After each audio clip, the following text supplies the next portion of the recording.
Oh my gosh, I could talk about this forever, but let's introduce ourselves to our listeners, especially those who might be joining us just because they too love Oscar Wilde. Hi, welcome to Annotations After Dark. I'm Claudine. And I'm Michelle. Welcome. And welcome. So for previous episode, we already briefly touched on a little short intro into the enigma that is Oscar Wilde, right? We gave you a little background information on Oscar Wilde. Then, because this book starts with a preface, we gave you a little Oscar Wilde's philosophy around what is art, his manifesto as to what art is. Mm-hmm. Now we'll get into the actual chapters. Not much happens in the first three chapters, and yet everything happens in the first three chapters. Yes.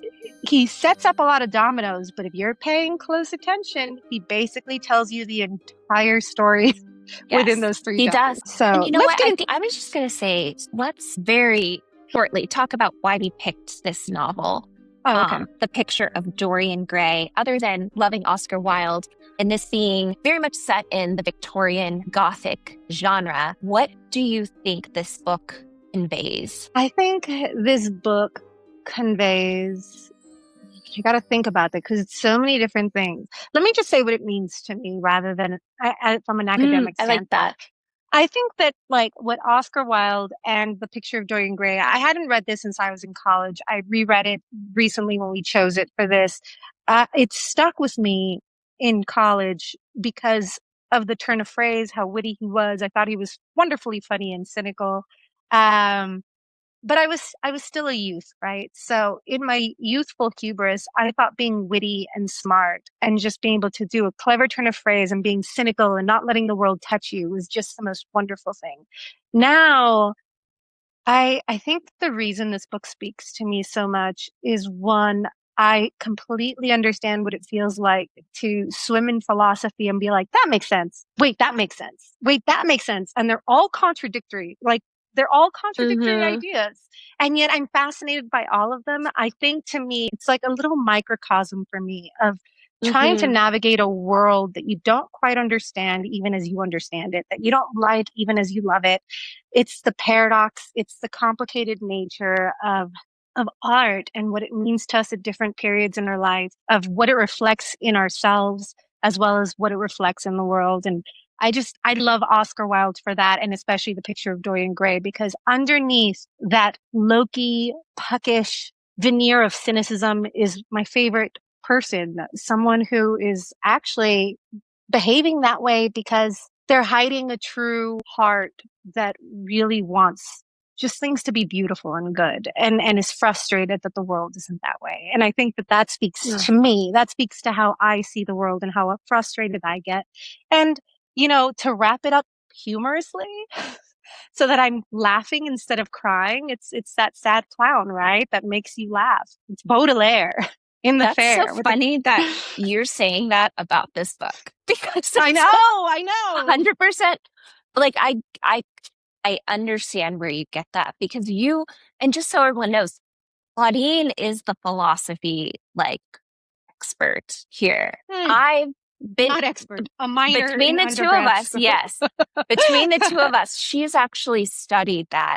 I have occasioned upon it. You know, I've studied it in connection with different novels or in different like time periods and things like that, but I haven't studied it the way she has. So it makes sense for me that that's your segue. And I have a very different like entry point. For me, it's the correlation of how upset people in this era, and for all eras, I guess, the obsession about youth and beauty, and then looking to today and how that hasn't changed one bit. It's just, you know, technology has advanced it. It's done, you know, it's the same. And I'm like, damn, we're still struggling with the same pursuits.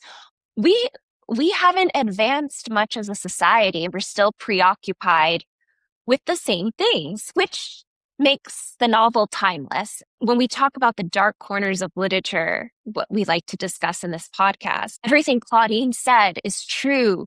And depending on who is thinking about the philosophy and what hands it gets into, it can be perverted. Yes. Right? We get to see that. And I think that's also very interesting because we live in a world where we have these dictums and these, you know, moral codes But we're often seeing the twisting of those things in the name of what is good or moral, but the outcomes are so ugly and so anti the morality that's being preached. And it's just amazing to see that happen literally, like literally taking this beautiful innocent and corrupting it to the core and then saying, it wasn't me, it wasn't my fault.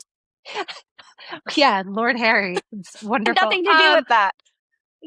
I think that what you just described and what I just described are two sides of the same coin. I think Oscar Wilde They would be are. delighted that we both got different things out of them, but they are going to a core principle, which is, you know, there is so much beauty in this world if we would just get out of our own way and stop corrupting it. Stop corrupting it with superficiality. Stop corrupting it with what we think we should be or what we think people want us to be. And if we could just be who we really were and whoever we wanted to be in the moment that we wanted to be, Michelle will Yeah. tell you I'm a very paradoxical person. One day I will be the biggest chatterbox in the world, and the next day she'll take me to a party and I'll sit in the corner and not talk to anybody.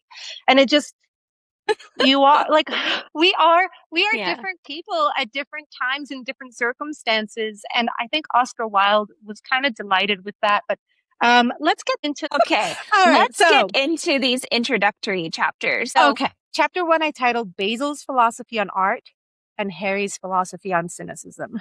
And so we kind of get introduced to these two characters. What happens in chapter 1, Michelle? okay. So in chapter 1, I love it. It's a real, just like lovely, sensuous, tickling all the senses setup to meet two of our central characters. We have Basil, who is the artist, who is, Basil. in this luxurious garden, if you will, painting. And then his friend, Lord Henry Wooten, who is lounging, smoking, watching his friend paint. Like literally the epitome of dolce far niente, the sweetness of doing nothing. That's the saying. He's They're just in. basically he's basically the vampire Lestat, right? He's like the Oh yeah. aristocrat who doesn't Yes. care. And he's I just like, mean, time whatever. means nothing to him. Yeah. So essentially, we meet these But two he's not men. bored. He's delighted by it. No, He he loves it. loves it. He loves it. So these two men are friends. They have a very long-standing friendship. Again, Basil is the artist. Wooten is an aristocrat. And for the purposes of our conversation, we might be switching up. He goes by Lord Henry, Wooten, or just Harry. Harry being the nickname for Henry. So just in case our audience, if we Yeah. use different names, they know that it's one and the same. Which I think it's interesting that he has so many different iterations to his name because they kind of reflect the different iterations of his character and his personality. This And guy also, is the ultimate chameleon. also how close people are to him, Yes. right? So depending on how he is spoken to, you can define what type of relationship he has with the people around him. Very So good. when we Yes. meet these men, we see they're definitely luxuriating of the upper class. We have the aristocrat, the painter, and we get a little background. We know Basil has kind of disappeared unexpectedly and is gossiped to be doing this or that, and he's come back into society. And Lord Wooten tickles him because we see these are very different individuals. Basil is very sincere, and Wooten is, as Claudine has mentioned before, a cynic. So in this first chapter, what we really get is their different philosophies on passion, on life, on their perspectives of the world, what's interesting, what's boring, what they idolize, what they kind of turn away from. So this first chapter really sets us up to understand their approaches to life, but also to art. Yes. Especially Basil and what he is painting, and who he is painting becomes the subject for deeper conversation as we move on, because he is painting this ethereal, handsome young lad named Dorian Gray. So what from this first chapter do you want to highlight? Okay, so the first thing that struck me was the way that Oscar Wilde chose to open his chapter. Like you said, Lord Wooten is enjoying this spring day. And so Oscar Wilde's opening is all natural art. In other words, it's actually happening in real time in nature. He describes the smells. He describes the sensations. You could almost imagine this place. He describes the feeling of a beautiful spring day that reminds you of other beautiful spring days. But that's the thing. They're all beautiful, because they're fleeting, because they don't last. And you know, in that moment that this is a special moment because it's not going to last. The way that sometimes you sit and watch a sunset and it's so gorgeous Mm-hmm. and you're just like, oh, it's not going to last. Take it all in. A And picture there will won't never be capture a it. one just like it again. Never. It's Yes. singular. Or like that spring day that reminds you when you were 4 years old and heading to church on Easter, and it's just the blue is hitting in the sky just right, but it's different, and the air smells just the way it does, and it's just you're transfixed by a moment in time. But that's the thing. What makes it beautiful is that it is that moment in time. Mm-hmm. That smell, it will rot. That won't always smell as good as it does. The day will fade and it won't be that perfect color blue anymore. The feeling will go into memory and that's where it will live. And no two people will experience it the exact same way. To me, it might remind me of that Easter day when I went to church with my mother and we played looking for Easter eggs. And to you, it might remind you of the day that your mother died and the day that you buried her. And it's going to carry a different sensation, you know? Mm-hmm. And even in that, I mean, that's kind of the sublime, right? Even in that, there is a beauty to it because it is so fleeting. And therein lies the picture of Dorian Gray, because that boy Dorian, who is described as so beautiful, that when Lord Harry arrives and he sees that the reason that Basil hasn't been in society is because he's enthralled with this portrait that he's painting. Basil is enthralled with that portrait that he's painting because he's trying to capture that fleeting moment in Dorian that he knows won't last. He's telling Harry, don't corrupt him because I need him just as he is in this moment Oh, for it to be beautiful. well, I just want to read this one description, thinking about art for art's sake, and beauty is beautiful just because it's beautiful. So, as you mentioned, Wu Tin comes in and sees, like, wow, I'm really amused that my friend is so, like, intoxicated and enthralled with this painting that he's painting. And he calls him this. He says, your mysterious young friend whose name you have never told me, but whose picture really fascinates me, never thinks. I feel quite sure of that. He is some brainless, beautiful creature who should always be here in the winter when we have no flowers to look at, and always be here in the summer when we want something to chill our intelligence. I Mm-hmm. love that because that is literal the idolization of beauty. Yeah. He's just there. He can't be thoughtful. Mm-hmm. Can't be you can't be beautiful and intelligent at the same time. Well, and I think that's Lord Harry's cynicism, right? That's Yes, Lord that Harry is. putting such limitations. Lord Harry, what's so amusing about Lord Harry is that he has But the he's not air. wrong. He is not wrong about He's Dorian. not wrong. He's just not entirely right. And I think, Yeah. therein is the limitation of like, you're right, but you're also stopping. That's just your perspective, man. Like when you read the way that Basil talks about Dorian, there's a few things that I love because like Harry is basically like, he sees this picture. He's like, oh, it's the best thing you've ever done. You should send it to the governor. You should send it to this. Yeah. And Basil is like, I don't think I shall send it anywhere. No, I won't send it anywhere. And, Lord Wooten says, my dear fellow, why? Have you any reason not send it anywhere? What odd chaps you painters are. You do anything in the world to gain a reputation. As soon as you have one, you seem to want to throw it away. It is silly of you, for there is only one thing in the world worse than being talked about, and that is not being talked about. To which Basil, a little further down, says, I know you will laugh at me, he replied, but I really can't exhibit it. I've put too much of myself in it. I have grown to love secrecy.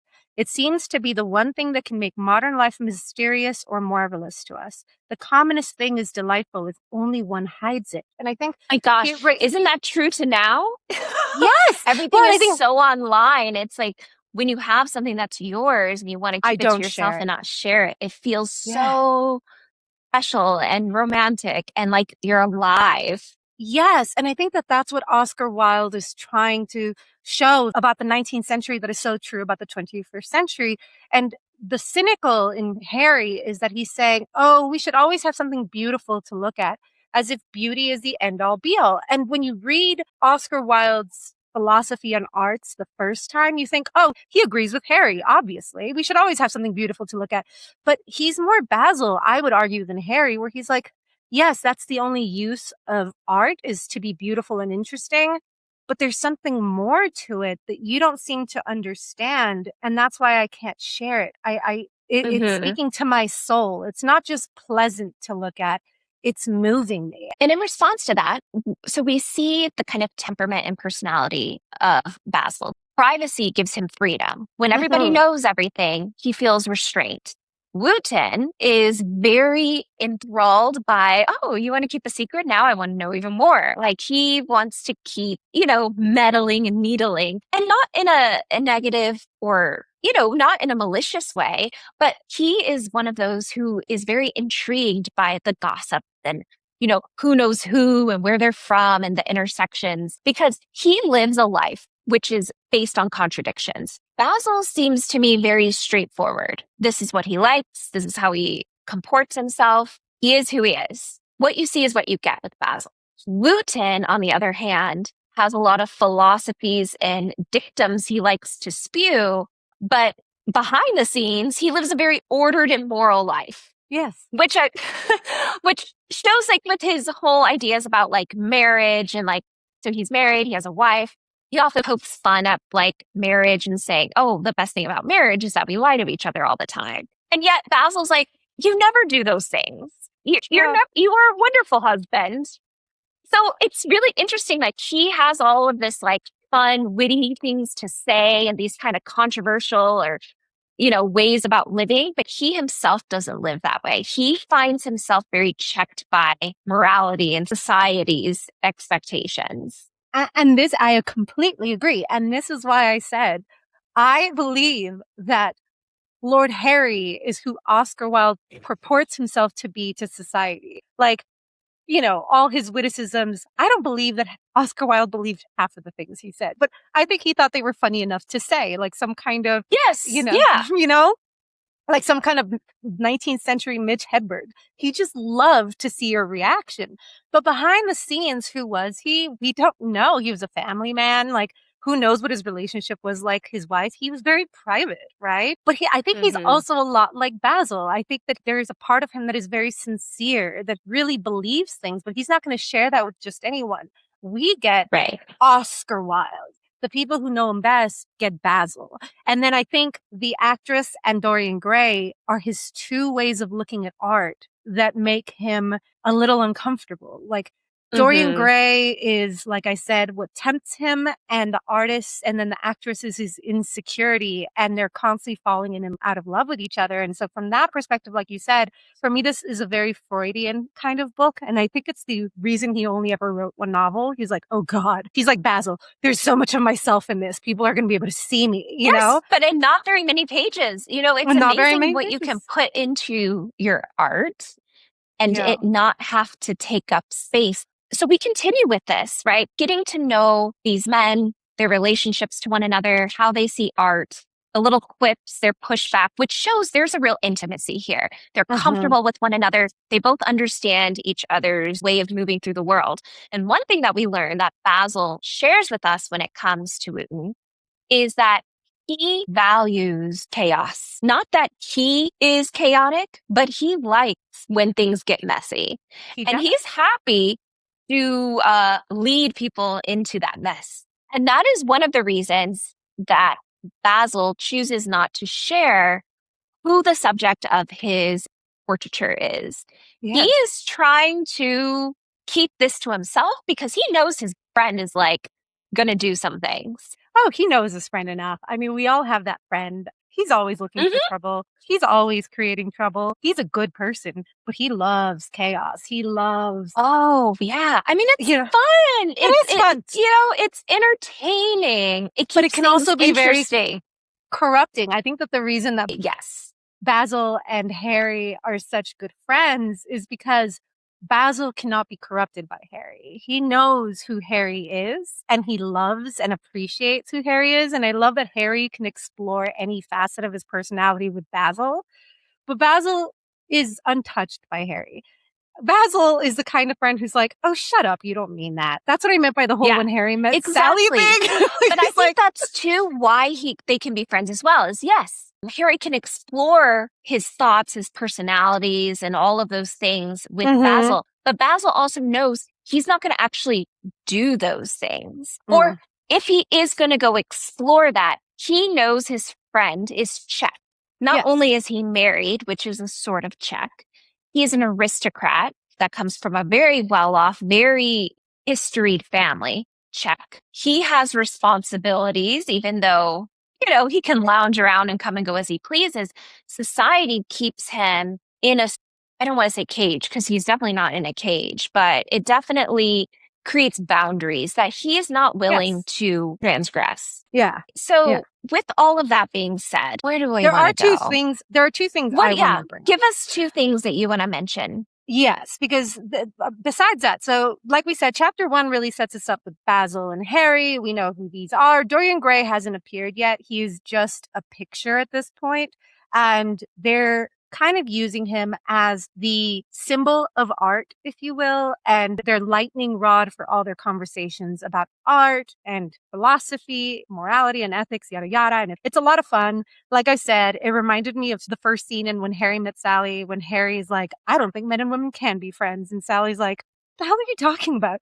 It feels Yeah. very much like that kind of conversation. But I'm going to disregard Oscar Wilde's warning to us when he says that those who go beneath the symbols do so at their own peril. But I feel like as a teacher, I would be remiss if I didn't bring up Floriography. Floriography.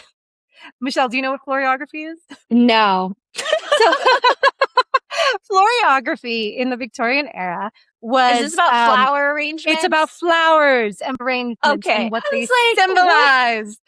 And so I was just keeping track of the flowers. No, this is actually important, especially in this time, it because is. they are like, you have rosemary and certain things that are like remembrance and, yes. So please go ahead, please. And so I just noticed he kept repeating certain flowers. And I was like, okay, this might be a literary allusion that to us doesn't mean anything. Oh, just pretty flowers. But the Victorian reader would have picked up like this. Now, floriography is the study of flowers and what they represent, because back in the day, flowers meant something. So everything that I got, by the way, is taken from The Language of the Flowers, published in 1856 by Mrs. L. Burke. So remember in Victorian Psycho when Drusilla drops a picture and then she goes and pulls out a book. She probably picked out this one to see what it represented. So basically, depending on a flower that a boy gave you, he could indicate that he liked you. So it was like a yellow flower was friendship. Yes. So they were basically hiding it because there were so many rules to courtship in the Victorian era. But if you didn't want your parents to know that you were interested, you could do it through the symbol of a flower by giving them a specific flower. Like you just said with the yellow flower, hey, we're just homies. We're just friends. There's nothing here. I only gave her a yellow flower versus like a red flower or whatever. It was an emotional outlet, intellectual pursuit, mourning customs. There was a flower for every single time in your life. It's like emojis for the 19th century. Like, when you sent an eggplant emoji, we all know what that means. So he starts off by talking about roses. Roses back then could mean a number of things: love, power, mortality, even superficiality. Beauty is all you have. And so first thing he brings up is he says the studio was filled with the rich odor of roses. So already that is setting the stage. In this book, there's going to be love. There's going to be the power dynamics of that love. There's going to be the mortality of love. And there's going to be the superficiality of love. From the roses, he goes to lilacs. Now, lilacs represented youthful innocence and the first emotions of love. And so, when it's like your crush. Yes. And also just how innocent that first crush you have, right? And everything is so brand new. This is important because lilacs he keeps bringing up. And after Dorian Gray in chapter 2, like we will get to, first hears Lord Wootton's cynical thoughts, when he walks outside, he finds Dorian Gray's face pressed into the lilacs and trying to he says, breathe in the lilacs like he was drinking wine. And I think that's a symbol of him trying to retain his innocence, right? Then from lilacs, we get his youth. Or his youth. Yes, thank you. His youth and his innocence, and maybe the killing of his innocence to prefer his youth. There's all that. And finally, the other flower that Lord Henry Wotton really focuses on here are the laburnum trees. They're these beautiful trees that have these drooping yellow flowers. In fact, they're so beautiful, they call them golden chains or the golden rain. It's sort of like ichor, the blood of the gods, you know? But unlike the gods, these trees are deciduous. In other words, once the flowers reach maturity, they all fall off. Obvious symbol, Michelle, for the fleeting of beauty and youth. Everything Yes. fades away. And more importantly, the entire friggin' tree from the bark to the flower is poisonous to humans. It's not good. So it also shows the power of vanity and death in beauty, right? So what these trees symbolized was forsaken love and melancholy. It also symbolized pensive beauty because of its poisonous nature, and also grief and sorrow. So the entire kind of thing is about how beauty is always tinged with sadness because it will disappear, like we started with chapter 1. So that is the Floriography of the first Mm-hmm. chapter, which I wanted to bring up because it just like the preface sets up the entire point of this, that in order for beauty to be truly beauty, it has to be fleeting. If you try to preserve it or hold on to it, it becomes corrupted. And that brings me to the most important flower that wasn't named as a flower. It was named as mythology. Now, when I was doing my research on Dorian Gray, everybody called it a Faustian novel. Do you guys know Faust? He was the man, he was one of the earliest stories who made a deal with the devil for powers. He Mm-hmm. sold his soul. Yeah, Dorian it's a Gray, play. yes, Dorian Gray is a Faustian novel in that way. As we saw in these It first 100% 3 chapters, is. he sells his soul for immortality and for beauty, more than immortality, vanity, beauty. But I'm going to argue it's more a Narcissus story. Oh, that he fell in love with himself Well, and yes, but drowned. even deeper than that. So Narcissus is also a flower. And when Wooten first sees Dorian's picture, his portrait, he says, why, he's a Narcissus, Basil. Now, that can take a couple of meanings. Narcissus being the flower, Narcissus, or it could Mm-hmm. be Narcissus, the mythological. But if you look at the story, so for our readers who don't know these stories, Narcissus was a boy who was so beautiful that everybody who looked upon him fell in love with him. Now, the Narcissus story really starts with Echo. Echo was a nymph who Yes. was very gifted with words. And unfortunately, Echo decided to use her powers for evil, not to stand with woman and sisterhood, but to help Zeus out. Zeus, who was a philanderer, who stepped out on his wife all the time. And in order for Zeus to step out on his wife, Echo would step into Hera's chamber and tell her the gossip and the stories and weave such a tale that Hera would not be paying attention to what Zeus was doing down on Earth. Now, one day, Hera catches wise, Michelle. Women always find out, Oh, okay? I know this story. Women always find out. And unfortunately, because Hera could not punish the king of the gods like she wanted to, who did she punish?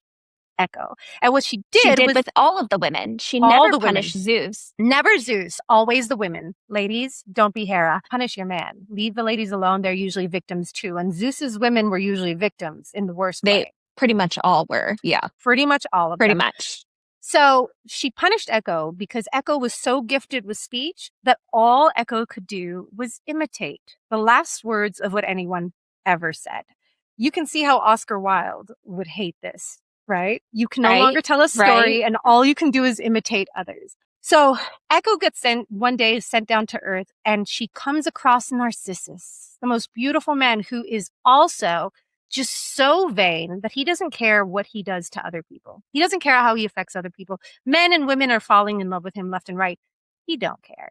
So when Echo goes up to him, he pushes her away because all she can do is repeat him. And he's like, get away from me. I don't love anyone anyway. But the punishment is that Narcissus sees himself in a lake, falls in love with himself, and then wastes away and dies because all he can do is look at his own reflection in the mirror.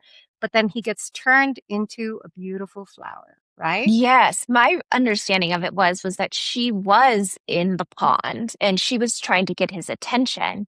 And because of his vanity, he leaned over, fell in love with himself, and fell in. And then she also kept, like, there's different variations. That might be a variation of it, actually, because I But think I then, have yes, heard the where he variation. fell in, there bloomed the flower. Yes. And because he Narcissus. wasted away, and that's a narcissist. But here's something that's very important for the purposes of Dorian Gray. Narcissus, before any of this happened, when he was born, a seer came to his parents to deliver a prophecy from the gods. And the prophecy was that he was a youth who would live a long life, but only if he never truly knew himself. And so in this way, he did know a long life because he never truly knew himself. He fell in love with his superficiality, and then he became a flower for eternity and never died, sort of like the ones that, you know, Wooten is talking to Dorian. Oh, one day you will fade, but those flowers over there, they will regrow and they'll be just as beautiful next spring, but not you. You will fade away. And so I think at the heart of this story is a Narcissus story. Dorian Gray falls in love with himself. He can't stop looking at his own portrait. And Wooten warns him in chapter 2, do not imitate me. Learn to figure out who you are. But when you are truly vain, you can't ever know who you really are because you are more concerned with the superficiality than what's going on in your own soul. And that is why he lives forever. And one last thing, there's two people who fall in love with Narcissus in the story. There is Echo, and I think the actress that we're going to meet later on, that's Echo. But there is also a man. It is the man who begs the gods to punish Narcissus for what he did. That man's name was Amanus. And Amanus was such a good person that the gods listened to him and punished Narcissus for hurting him. I think that's Basil. Basil is Amanus. Yes. Echo is the actress. And Zeus is Wooten. Nothing touches Zeus.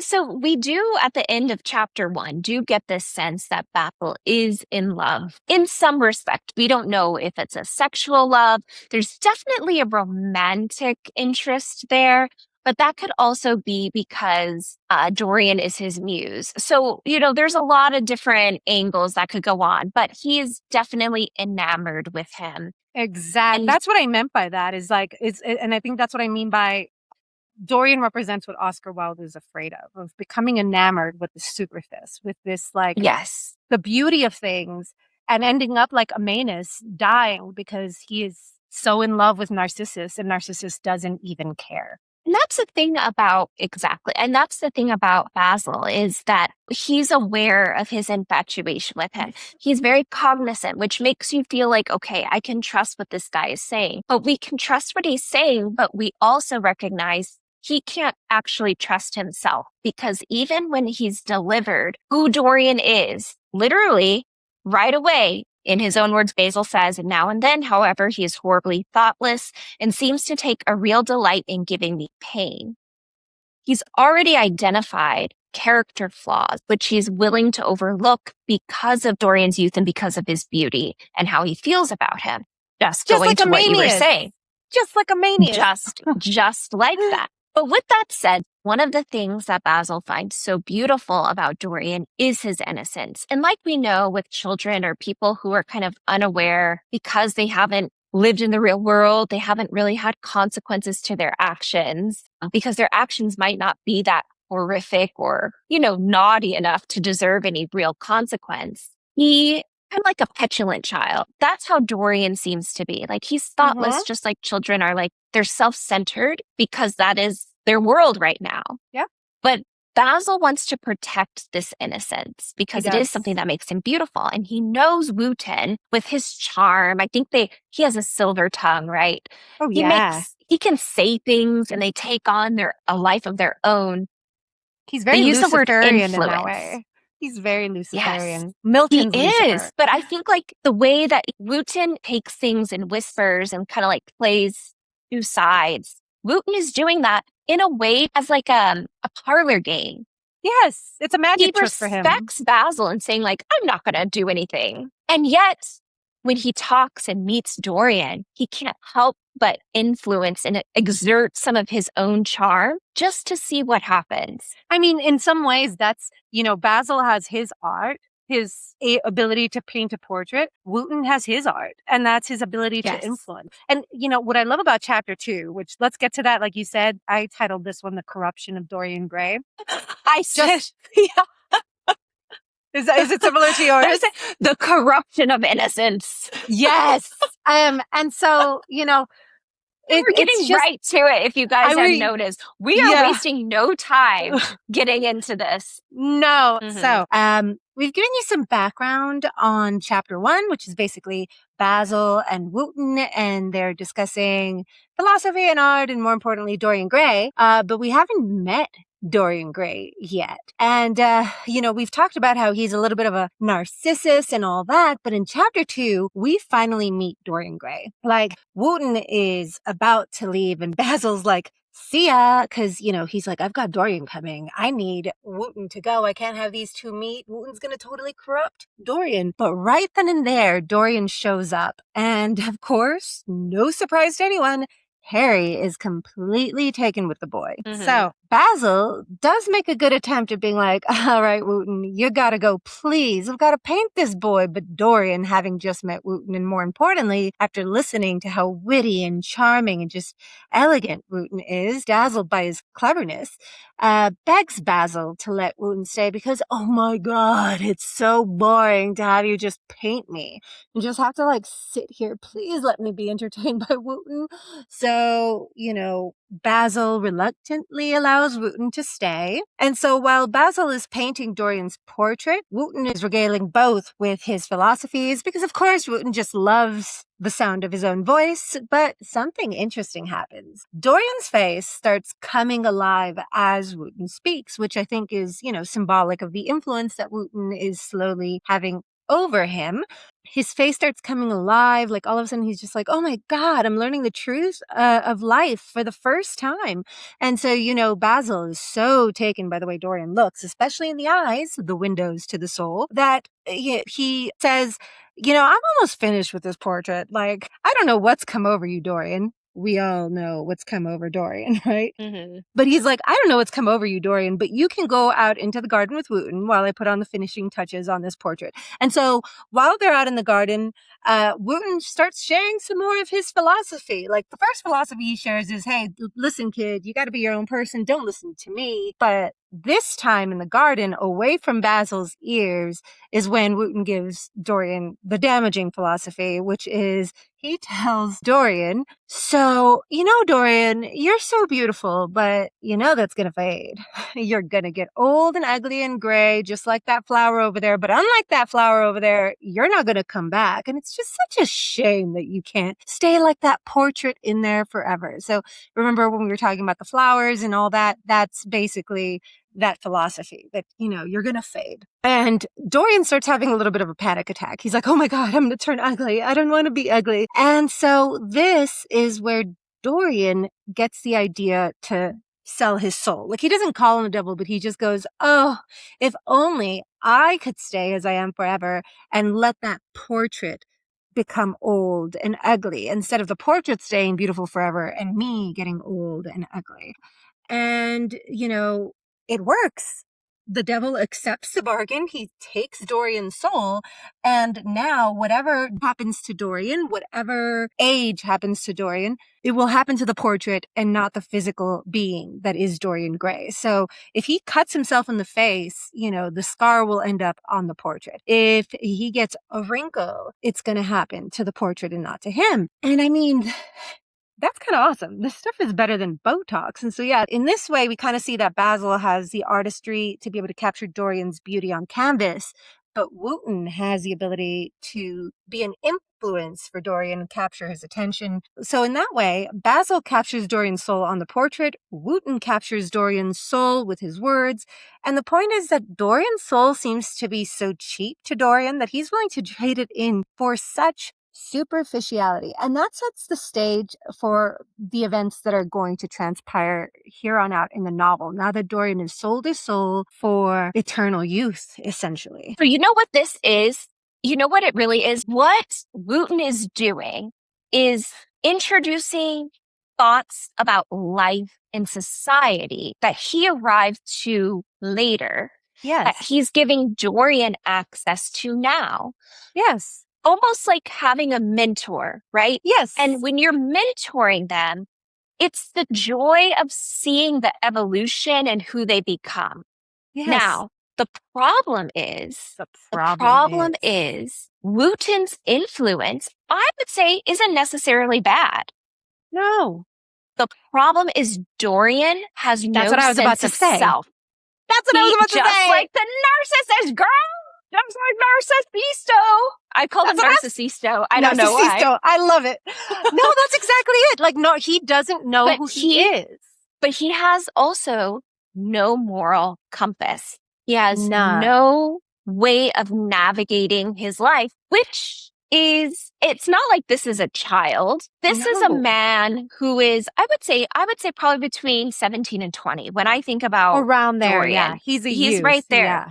So he's just so willing. He is so impressionable because of his desires. And he is a seeker of beauty and superficiality and wealth and all of that. To me, that's how I see him. I agree with you. And I think he has no interest in the conversations unless they're going to elevate him.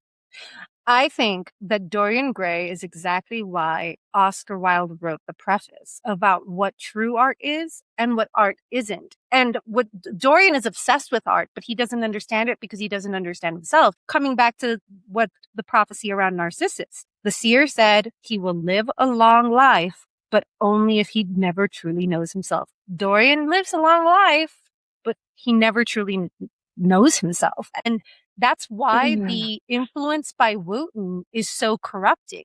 It's not that what Wooten is saying is corrupt, like that he's malicious and corrupting him on purpose. He's actually giving him pretty good advice. The problem is, like you said, Dorian Gray doesn't get it. And this is where Milton's Lucifer comes in. Wooten reminds me so much of Satan from Paradise Lost, because when Milton writes Paradise Lost, very good. When you read... I even have that in here. Yes. When you read, it is Faustian, but Satan isn't exactly a bad character. When you read Paradise Lost, everything Satan says, I hope I don't get struck by lightning, it makes sense. Like, my kids used to freak out when we would study that because they'd be like, but Satan is actually making a lot of sense. And I'm like, I know. That's what's terrifying about it. That's what makes it so persuasive. That's what makes it so persuasive. And like Eve, Gray doesn't know any better because he doesn't know himself. But unlike Eve, Gray had every opportunity. And Harry even tells him the very first thing that, let me read this to you. The very first thing that Harry says to him, he says, there is no such thing as a good influence, Mr. Gray. All influence is immoral. Immoral from the scientific point of view, which echoes one of Oscar Wilde's tenets of philosophy, right? Like, it's not imitation. Don't imitate. To imitate is the worst kind of art that there is. And then Dorian says, why? And I wrote down this quote because you know how people always say imitation is the sincerest form of flattery?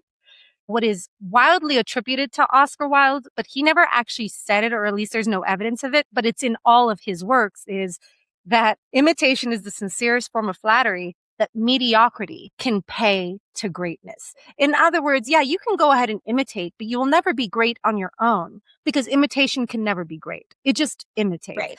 And so that's what Wooten's trying to say. And so when Dorian says why, Wooten says, because to influence a person is to give him one own's soul. He's warning him right off the bat. Don't listen to me, kid. I'm going to influence you, but you have to decide for yourself whether you want to be influenced by this or not. If you just listen to me blindly, you will be giving up your soul. And that's exactly what happens, right? But I do have to say, he only says that because Basil tells Dorian, hey, he's not a good influence on any of his friends except for me. That's true. But because it's not like he's just like, well, no, I'm not saying he's doing it from a moralistic him of like, oh, of course. But I think he's also giving him, like any good Loki or Puck or anti-hero, he's like, he's absolutely right. Don't listen to me. And this is why. And then he goes on to say, this is why you should not listen to me. This is why you should not listen to me. He does not think his natural thoughts or burn with his natural passions. His virtues are not real to him. His sins, if there are such things as sins, are borrowed. He becomes an echo of someone else's music, an actor of a part that has not been written for him. The aim of life is self-development, to realize one's nature perfectly. That is what each of us is here for. People are afraid of themselves nowadays. They have forgotten the highest of all duties, the duty that one owes to oneself. Of course they are charitable. They feed the hungry and clothe the beggar, but their own souls starve and are naked. Courage has gone out of our race. Perhaps we never really had it. The terror of society, which is the basis of morals, the terror of God, which is the secret of religion. These are two things that govern us. And yet it is so Lucifer from Milton's Paradise Yes, Lost. because that is where the turn goes, because he takes it and says, and yet, in order to live to the fullest, we should not be afraid of these things that keep us in check. He moves Yes. and is influencing in this exact moment.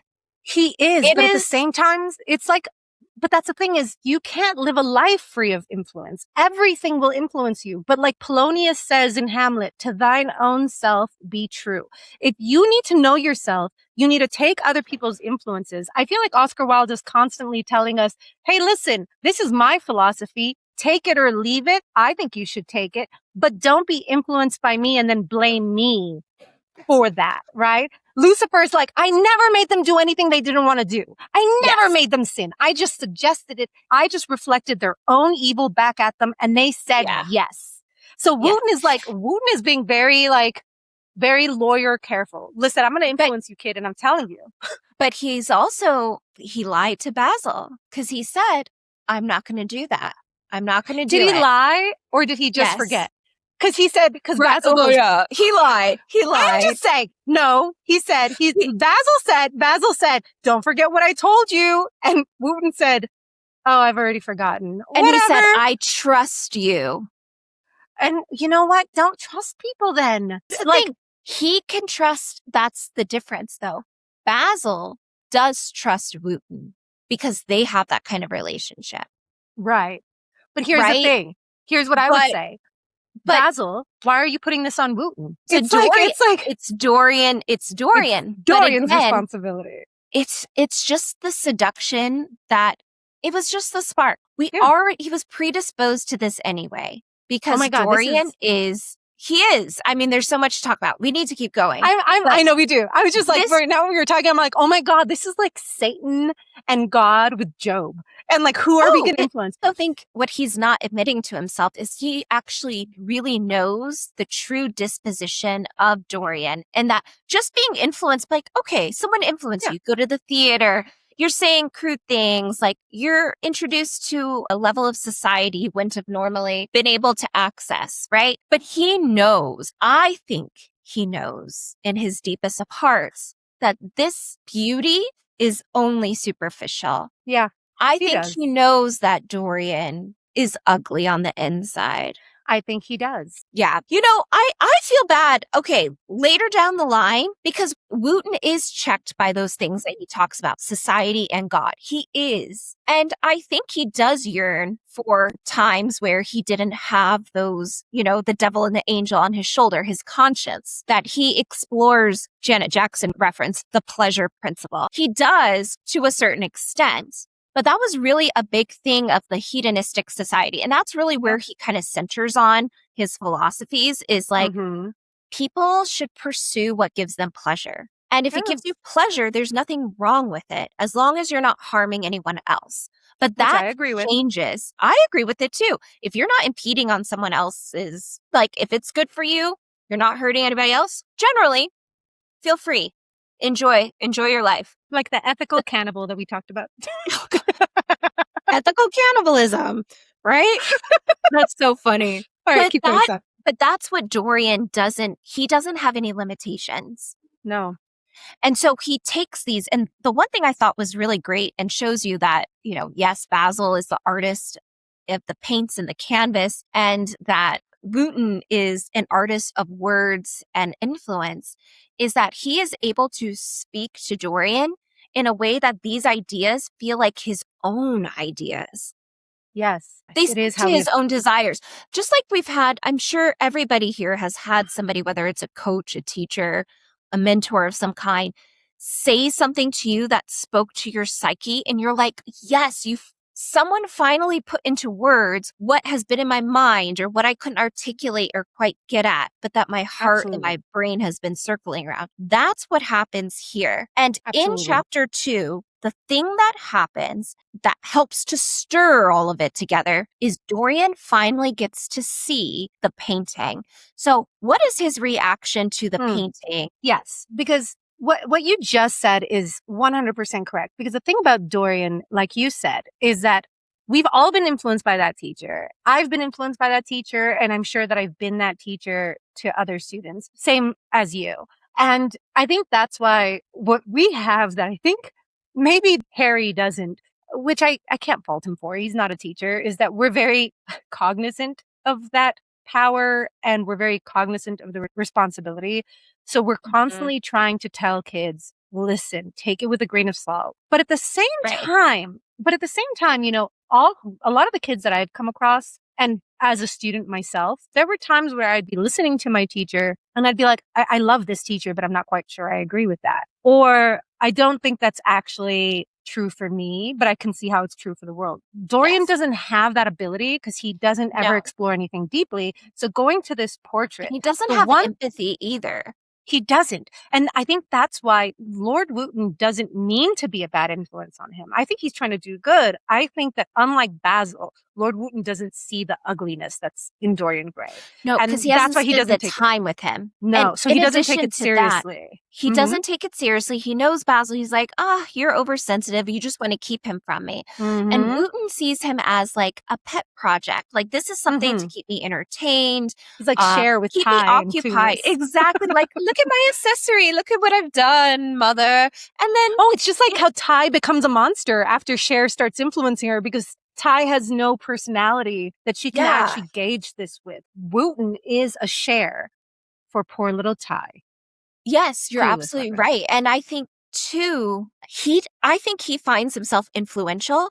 I don't think he understands the measure of maybe how good he is, right? Because and we'll see this in chapter 3, is like he goes to his aunt's house and, you know, they're like having luncheon and whatever. And they expect him to come with these jabs and these little back and forths and these kind of like, oh my God, I can't believe you said that. But they all roll their eyes. They're all like, oh, he's so clever. Exactly. Taken with a grain of salt. So his persuasion and influence there is charming. It's something about him that makes him endearing to his family and his friends.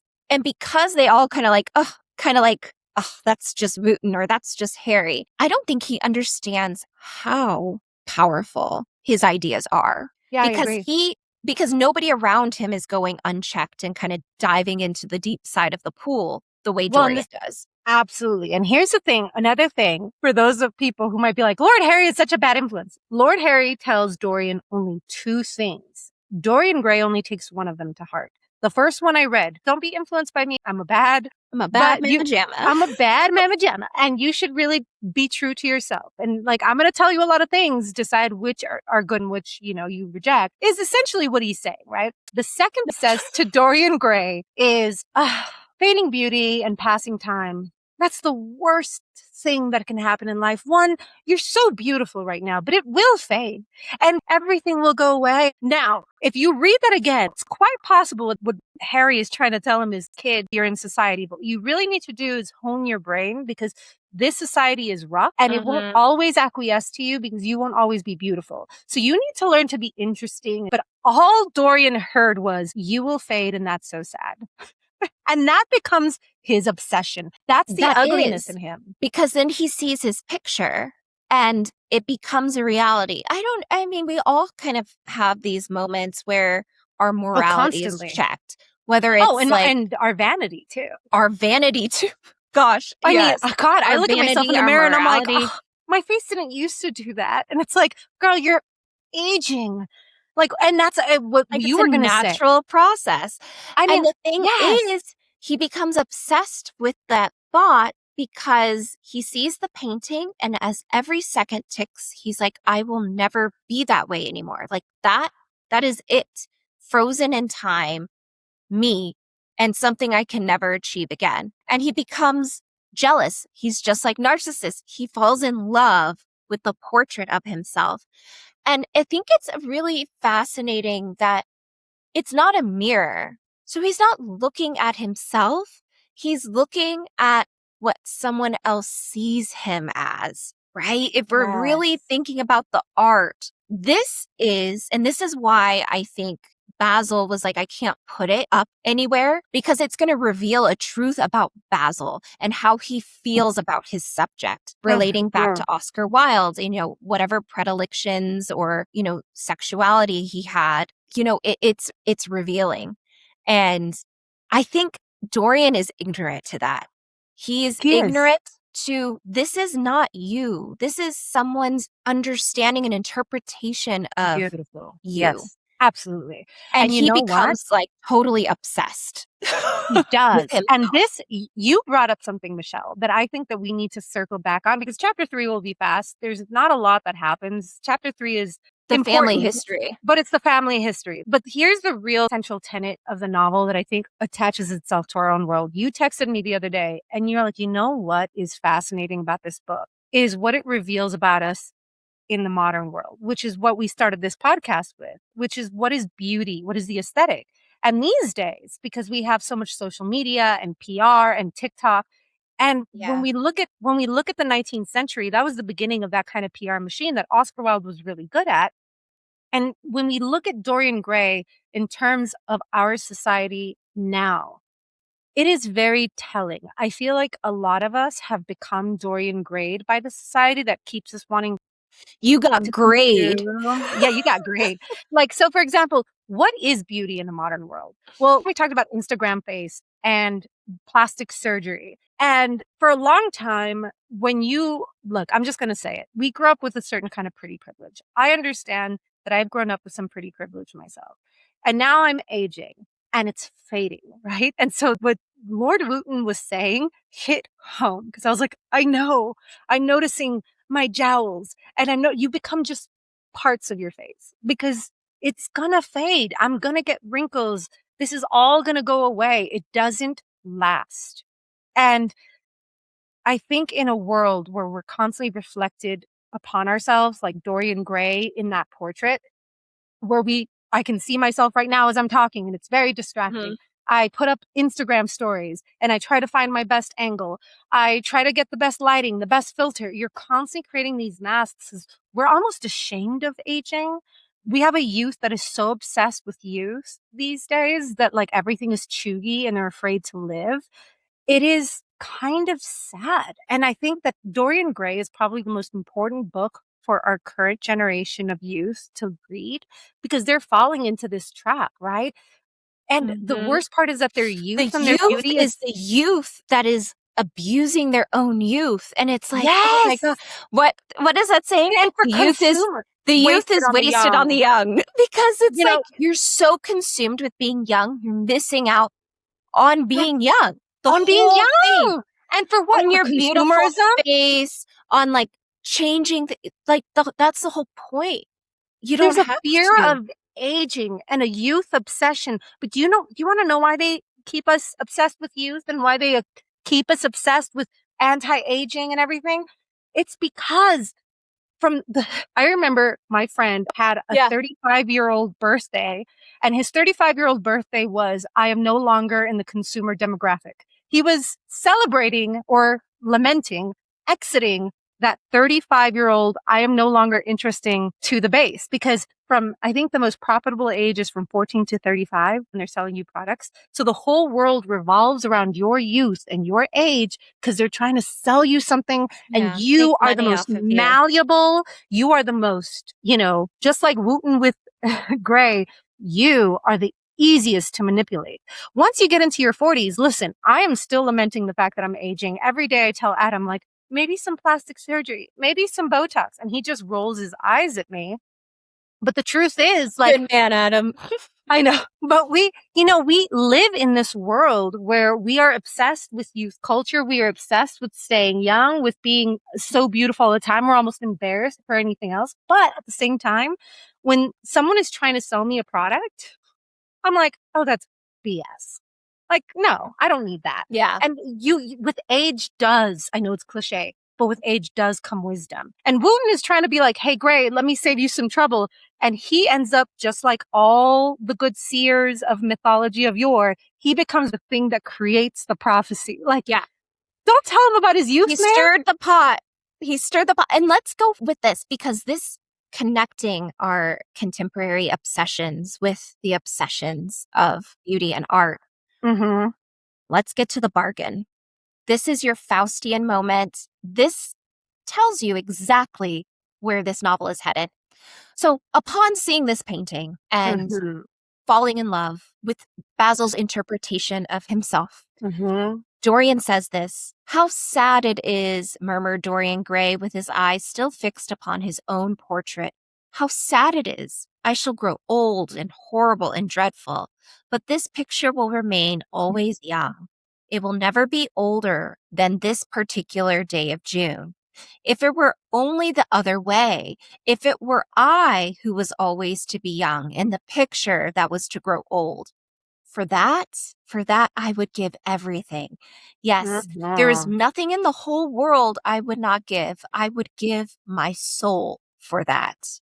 And then Lord Henry: "You would hardly care for such an arrangement, Basil," laughing. "It would be rather hard lines on your work."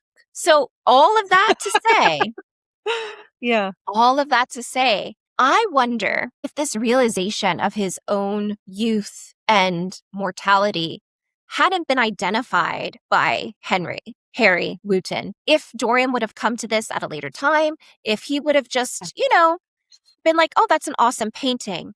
The idea of it didn't occur within him on his own. No, it was And I influence feel for for sure. him for that, because that's not something he discovered and was like, "Oh my God, now I'm obsessed." It was introduced to him and Absolutely. really got his worst self going. And he actually becomes jealous of himself, which is a very Jekyll and Hyde kind of situation going on. How can you be jealous of yourself? Well, that anybody who's looked back in time at their Instagram feed can tell you how.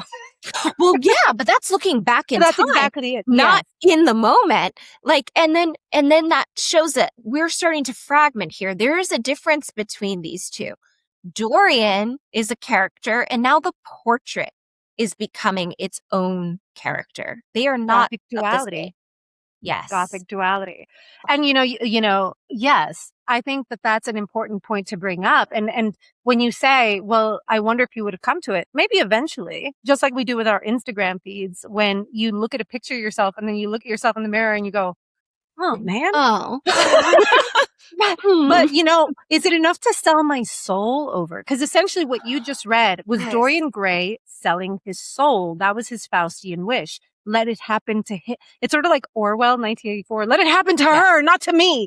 And so it's like, Right.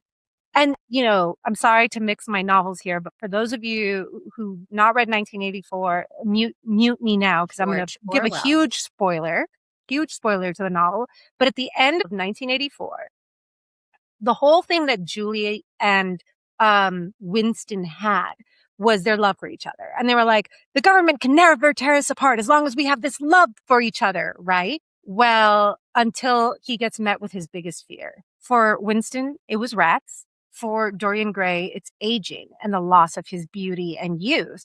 And the minute that they get met with a fear that they were never honest with themselves truly about, that's when it can be used against them. And so basically, Dorian Gray is like, just like Winston with the rats goes, do it to her, not to me. Make her face be eaten off by rats, not me, thus breaking the love contract. Dorian Gray breaks his own love contract because instead of loving himself and following Wooten's advice, Yes. Wow, I can do anything. I'm so handsome. I can I'm so cultivate handsome. interest. And I can grow in society. And then as soon as my beauty fades, I will have a very, I will love myself. You're and I'll already be able to in. You're already in. You're there. He's like, do it to him, to himself, and do it to the painting and let me stay young. And that's the thing that we see so much is the self-harm, right? He's willing to harm himself, to see himself disintegrate and degrade in order for what the presentation for what everybody else sees to be okay. So you think about a lot of the people who go out and are influencers, celebrities, they have this very polished outside, but how many of them do we hear are really suffering on the inside? Addictions, self-harm, volatile, dying young, because they have these inner demons that aren't being fed or aren't shown, and they're keeping it ugly there in order to preserve the outside, which is like, what are you really getting out of this? But with that being said, Yes. Dorian like literally throws a temper tantrum about his oh I almost about dropped it. his already eroding beauty after just like momentary seconds and minutes. And Basil is just like, what the hell? Like, Mm-hmm. it's literally watching an adult have a temper tantrum, and you're like, what are you doing?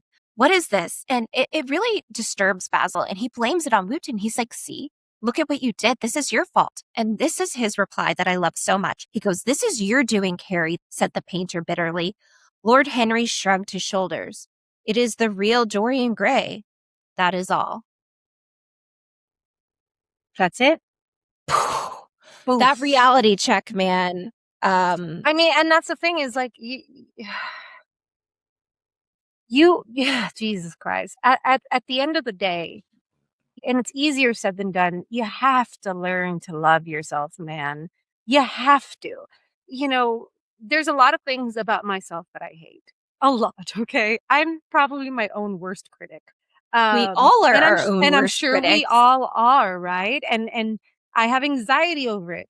But one of the things that I also have, which I think is some sometimes something I even deride myself for, but it's very important, is I do love myself at the end of the day. At Yeah. the end of the day, and I think what it is that when I was little, I was like, I don't want to grow up. And so I protected my 7-year-old self like in a time capsule inside of me. And whenever I'm being too mean to myself, I think of my 7-year-old little self. And I'm like, That's so good. stop being mean to her. Like she's been through enough. You know what she's been through. God. And so like it Yeah, makes I it think that's a it makes great exercise. and makes it easy to love myself because it's not me. It's the purest form of me who I forgot about a long time ago and that I tried to bury in order to fit into society, that I tried to kill off because she wasn't cool enough. And yet she was always there. And so when I'm being mean to myself, I'm like, think about that 7-year-old little girl. And Mm-hmm. that makes me love myself so much. And I'm like, Dorian, and that brings us perfectly to chapter 3, which I titled A Bit of Background, which is Everything. And I Because, titled it A Small History. yeah, because I think the reason Dorian does, it's great, because Dorian, um, because Dorian comes from this volatile background, which funnily enough makes Lord Harry go, man, he's interesting. And I said he's a vampire. I said Lord Henry is a vampire that is sucking the blood out of this. Okay, Well, you're can we not pause for wrong one because in second? many, well, let me just finish this thought really quick. Yeah. You're not wrong because Lord Harry is a vampire the way Lestat is a vampire. Yes. And Dorian Gray is a vampire the way Louis is a vampire. And the reason Lestat loves Louis so much is because Louis, there's something vulnerable and something sad and something tragic about him that Broken. and broken that he recognizes in himself. And so Lord Harry is like, I get this kid, man. That must be really hard. But you know who doesn't get that? Dorian. Dorian doesn't understand why he should love that 7-year-old in himself and what he's been through. And I don't think that Dorian I don't know what he's been told about his family. Let's put it that way. So I don't know if there is the little kid for him to feel any kind of way about. And I agree with that too, actually. I would say he probably was just told the basics, and we'll share what that is. But I think he was just probably said like, yeah, your dad died and your mom died at childbirth, Well, I don't just like know. everybody else. The only You thing know, that, that well, kind of thing. yes, but the Just only like thing I'm gonna everyone push, else. So now your the rich only grandfather's taking care of you and your auntie. actually, I'm going to push back on that just a little bit because what is very clear is that he's the talk of the town. Everybody's like, poor Dorian. Everybody in society seems to know. Well, Like, they know because they grew up in that time, but I don't think he's popular. He's like, oh, I didn't realize that was so and so. No, I don't think he's popular. I think everybody, it's sort of like being with the popular kids. Everybody knows your backstory. So he knows like how tainted his family is. And I don't I think do he think so. does. as someone who was born into a family where I'm the black sheep for very similar reasons, he knows. They may not tell him immediately, but the way that But everybody treats you a little differently, because listen, Dorian Gray, okay, actually, before we get into it, why don't you take a break and we yeah, are so coming back to it. So let's get, you know what? We're talking a lot around it in the audience who haven't probably read the book yet, or maybe haven't read the book yet, well, or they like, should what? have read it. Well, they should have read it. But if they didn't and they're just listening, or if they Chapters haven't 1 through listened to it 3. for a long time, sometimes people just listen.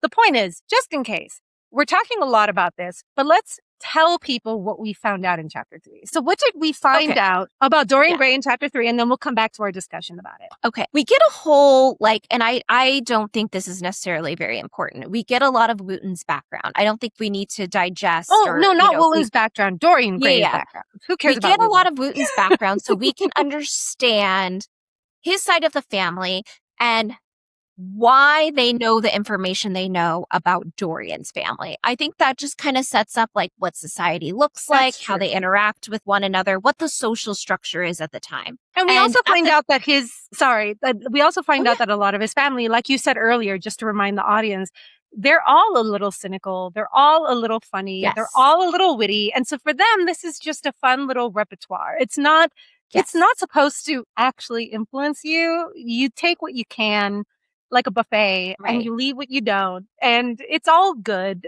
And it's all It funny. And is some all of it is good. stupid. And no one is plussed. Everything, you know, if you want it, you got it, dripping like water. Just like, oh, that happened, that happened. Everyone is not taking things so seriously. It's very Ladies of London, honestly. And they have When this, you've got the British women who are like, oh, I don't care. And then the yeah, Americans are all like, clutch my pearls, how could you? And then the royal Brits are like, oh, there they go again. Why must they get so bothered worked by up. Yeah. so many things? Oh, it's so boring. Moving on. And That's that's very, exactly how it is. And so we understand too that a lot of history is oral history, right? So Mhm. there's a book of society with everybody's names in it. So Dorian goes to his like great uncle to be like, hey, have you heard of this? And we get the history of Dorian Gray's family. And it's actually quite dramatic and tragic. So Dorian Gray's mother was from a very well-to-do family. Her father was really wealthy. She herself was gorgeous. She could have had or, the pick of anyone. And as those and ladies do, she got with a guy that is, as her father would say, like a no good, lousy, nothing, right? So she got with somebody out of trash. love, right? She fell in Oh, love and she fell married in love. someone not in her station and It's ran like off Sybil with in him. Downton Abbey, if you watched it. She ran away with the driver. Yes.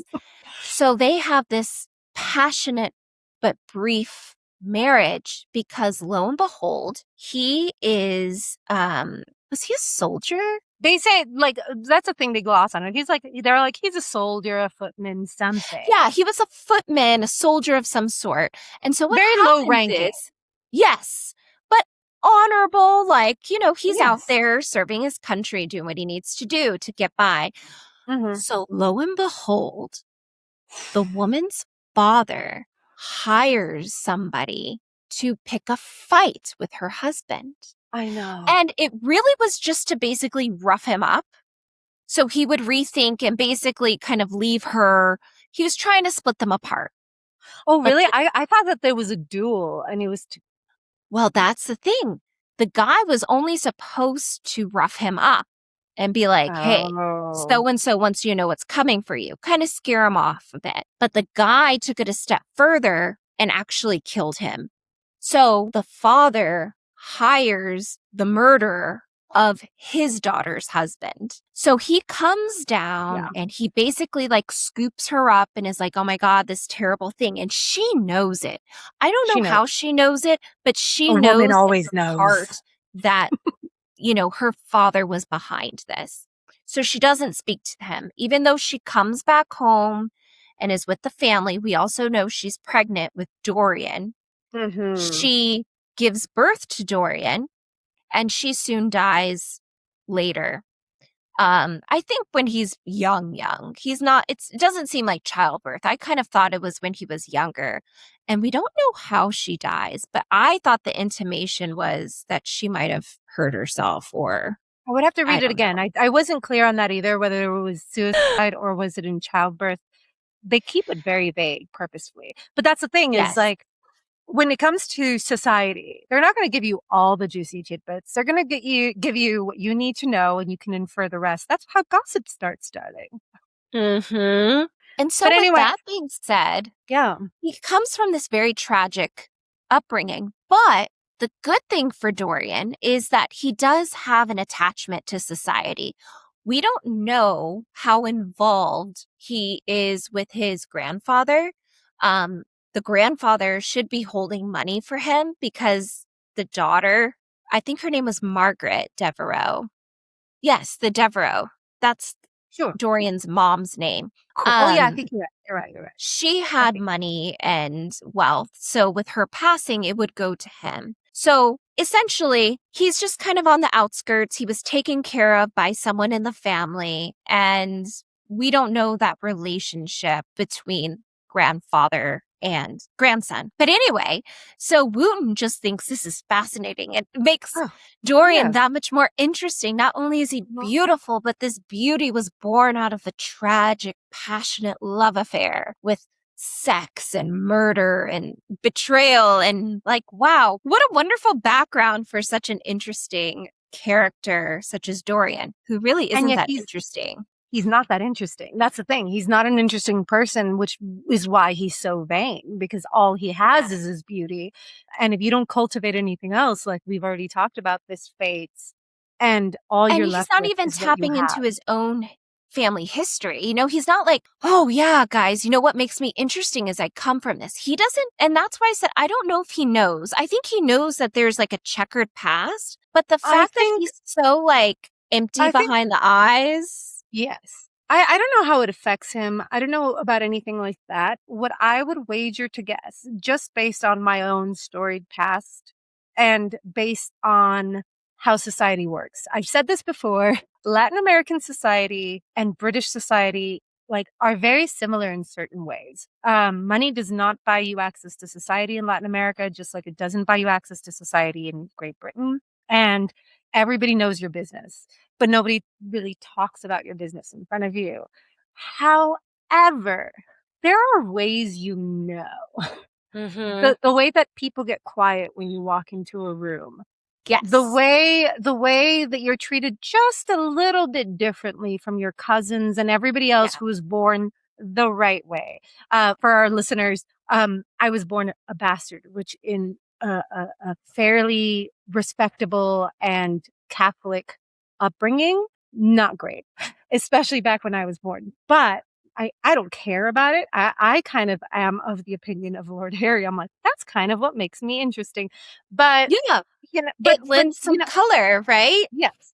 But and also, I have a very FU personality anyway. I am a rebel by birth, so mm, I just whatever. The point is, I think that Dorian might have some inkling in that. And again, guys, this is speculation because we have no real concrete evidence for this.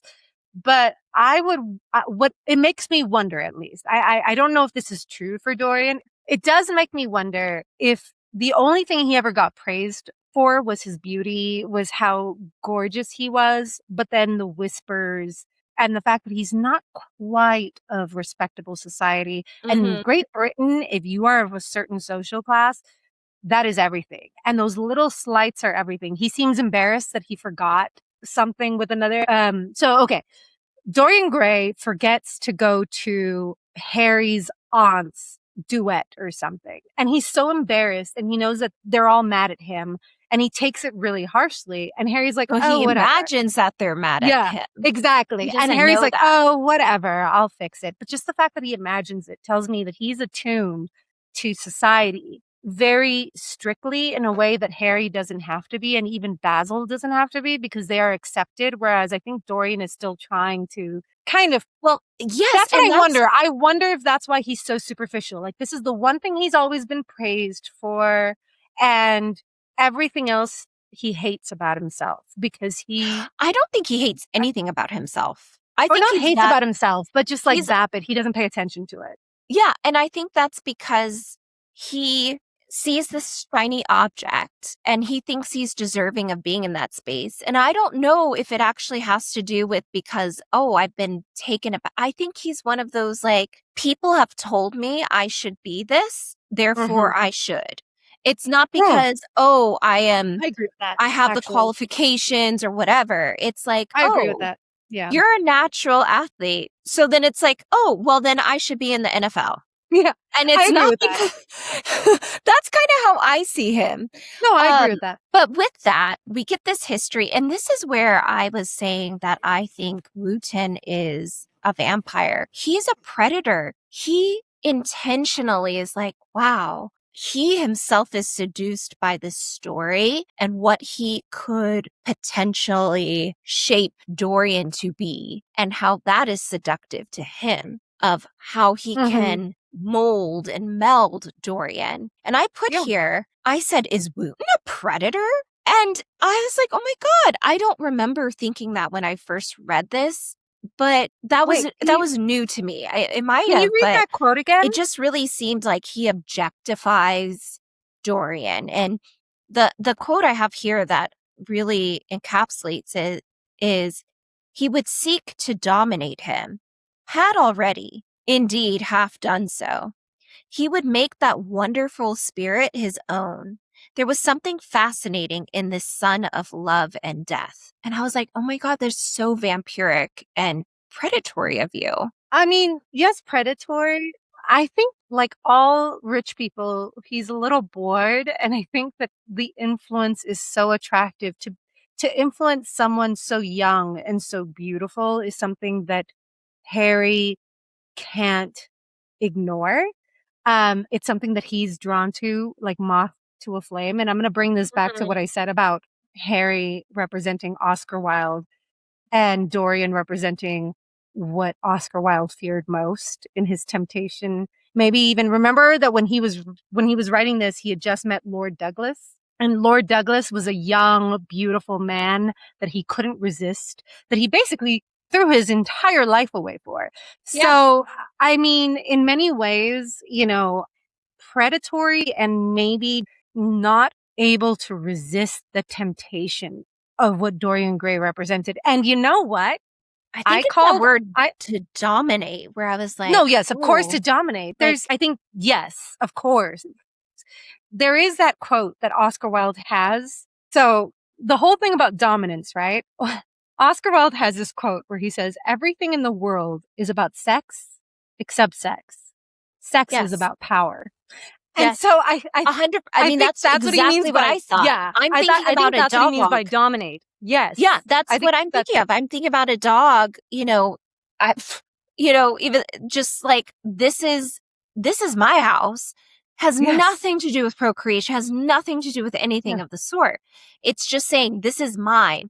And I was like, damn, you're already older. You already have the dominance, right? By just Yeah. time, by experience, by everything that you would own it by. And now you That's why I just want to keep like saying, doggy style this kid just to know that maybe, you own it. maybe. No, but that's what it feels like. And I It don't is. even mean in a sexual like No. intercourse way.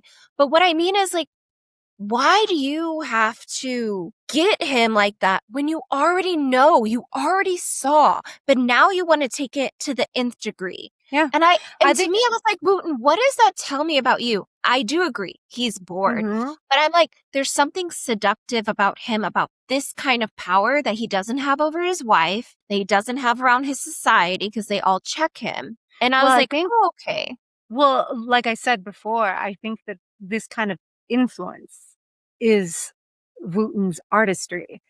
And he can't help but, I But think no, but I'm not I saying it's a good agree. thing. I'm not saying it's a good thing. That's what I mean by this is what Oscar Wilde is afraid of is like, another quote that he says is that I'm gonna have to paraphrase it because I don't have it, but he says, I don't want to be dominated by my emotions. I want to be masters of them. I want to, Yeah. dominate them. And I think that that's what I meant by Dorian Gray represents the art. that Oscar Wilde is like, art is beautiful, but it can also be corrupting. Like you Yeah. can't let yourself be dominated by those feelings. You have to be the master of them. But here we're seeing how Right. Lord Harry he claims to want to dominate them, but I think it's because he is so enthralled by Dorian Gray. If he can just dominate it, he can be Well, that's powerful. I see it as him dominating him. Let me back that up so we know which him I'm talking about. I see him, Lord Wooten, dominating Dorian Gray to be a surrogate or an avatar in order Hmm. to do the things that he himself won't do and to live vicariously through Dorian and to, kind of reap from that enjoyment without Absolutely. having to put himself into the moral crosshairs of like God and society. Dorian, yes, Dorian is to Lord Harry what the portrait of Dorian Gray is to Dorian Gray. Lord Yes. Harry seeks to, Very good. Yes. and that's what I mean by like Oscar Wilde in Lord Harry is the artist who's afraid of being dominated by his art, but also seeks to dominate. And I think he's saying both are wrong.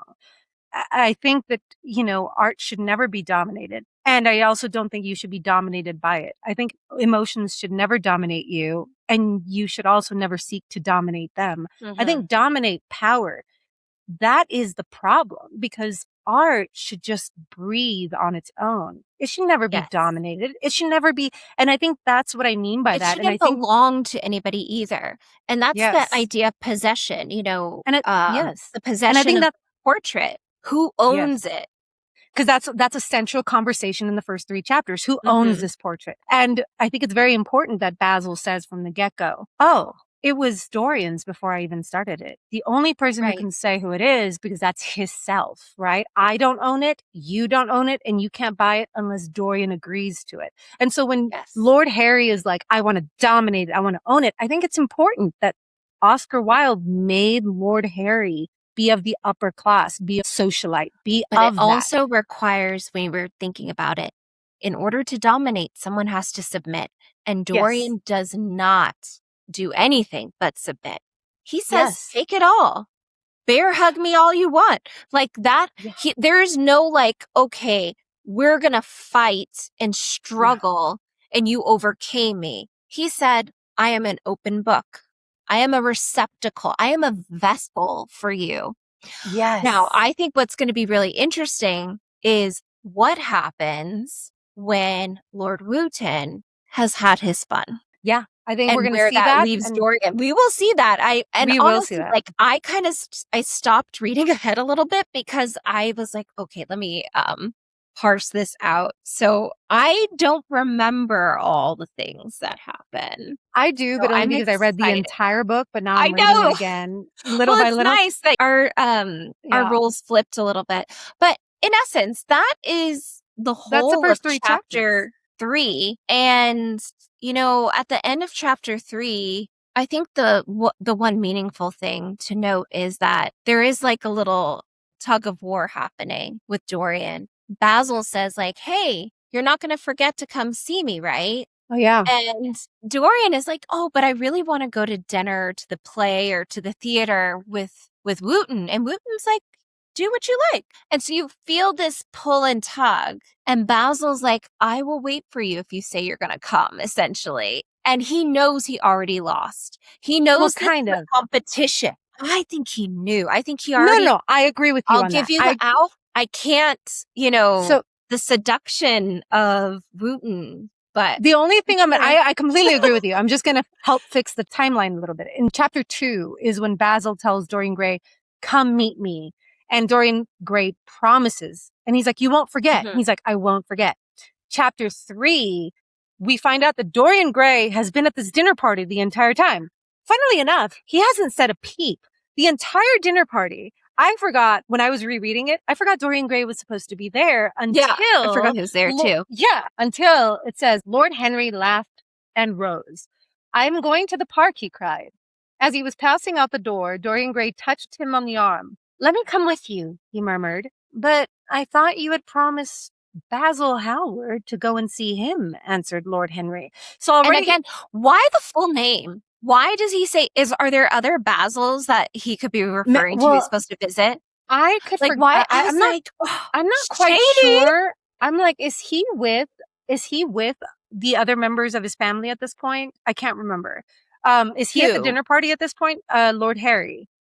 Yeah, they're at the luncheon thing. Right. So I think it's because he's saying he's supposed to go meet Basil Hallward. I want you all to be witnesses that I reminded this kid that he needs to go to see Basil Hallward so that you can spread that gossip line, because I don't want to be held responsible for this kid's I choices. thought this was just like a quick, because he's like, hey, can I go with you? No, he said he murmured it. Yeah, that Dorian Gray murmured it. And then Harry says out loud, but I thought you had promised Basil Hallward to go see him. I think Lord Henry knows how society works. I'm letting you all know, everyone seated at this table, I'm reminding this kid of his duties. And then the kid goes, I would sooner come with you. Yes, I feel I must come with you. Do let me. And you will promise to talk to me all the time. No one talks so wonderfully as you do. And so I hate him.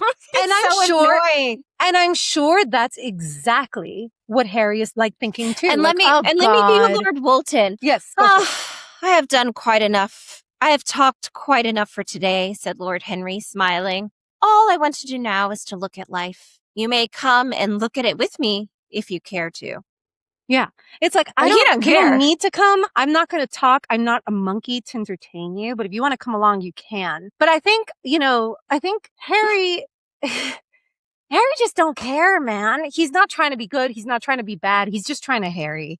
And it's like, if you want to come along, I mean, he's so Harry. Harry is harrying. And that's when I saw Basil already knew when he said, you will come and see me, won't you? Mm-hmm. When he said that, he already knew he'd lost. Because he was going. He wasn't going to come back.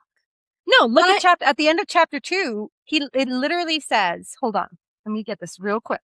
It says that as the door closed behind them, the painter flung himself down on a sofa and a look of pain came into his face. Yeah. He already knows. It's like God who already knows you're going to sin. Eva's going to eat the apple. It's like, he already knows. It's like the guy or girl who's like, oh yeah, my ex just texted and wants to meet for coffee. You're like, oh, bye. I already know what's no, it's just for coffee. We're still really good friends. No. Yeah.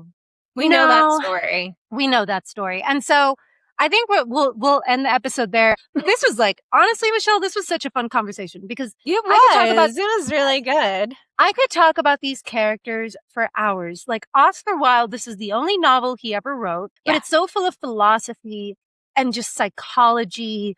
It is the end of the 19th century in a nutshell. If I had to capture what the end of the 19th century was, I would say for Victorian and the beginning of the 20th century, why there was such a melancholy against the turn of the century. It's because the world was changing. And I think this book really captures that. It feels like if this had been published last year, nobody would question it. It feels very modern. It feels very of the time, de rigueur. And it feels like they're criticizing a very society that we still live in today. And I can't wait to keep reading this book and see what happens because it is so of its time. And it makes sense that the 70s and the 80s, not only because of the LGBTQ movement, but because of what we were facing in the 70s and 80s with the shifting of culture and the changing of our world, why this would be so popular.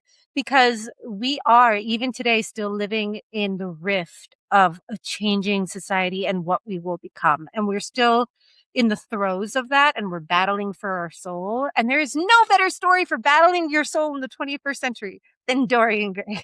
If I'm I love it. So, hey, next time, make sure you read chapters 4 through 10. That's what we're going to be talking about. That's our rising action and the complicating of the plot. What is Dorian going to do with all of these philosophies, these hedonistic seeds that Wooten is planting within him? And how is that going to come?